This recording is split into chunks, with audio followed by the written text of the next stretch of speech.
So I worked with a client a couple of years ago where we weren't really sure if we were a good fit, and I think we tried to fit a square peg in a round hole.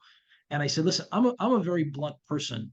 I said, "I grew up in a business acumen, perception is reality world. I did. I come from corporate. I worked at PepsiCo. I worked at Merrill Lynch, right? I worked for Oracle and Larry Ellison's team, right? I know I know what it's like to be in a very corporate business world, and I learned from that. And one thing I learned is perception's reality.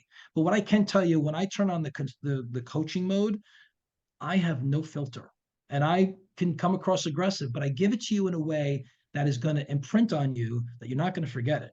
So I had a disagreement with a client, and we parted ways actually.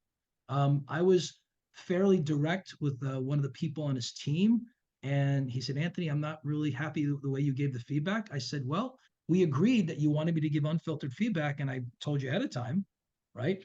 And it didn't work, so we parted ways. I found out that company went under because they didn't take the feedback well. So what did I learn from it for myself?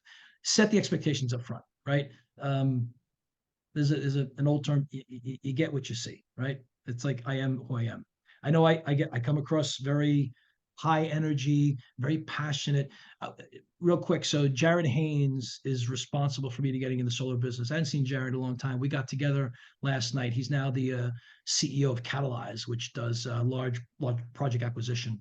And we got together, we spoke. We haven't seen each other in a while, and we looked at each other. And I said, I owe a lot of my success to you. You've really given me great feedback. And he goes, you just have this energy and this focus that some people can misunderstand, some people can really get. He says, I'm happy that you never changed. So he gave me that feedback, right? So I was really happy about that feedback. So it made me not think so much about the loss of that client, but and then the client and I are still friends.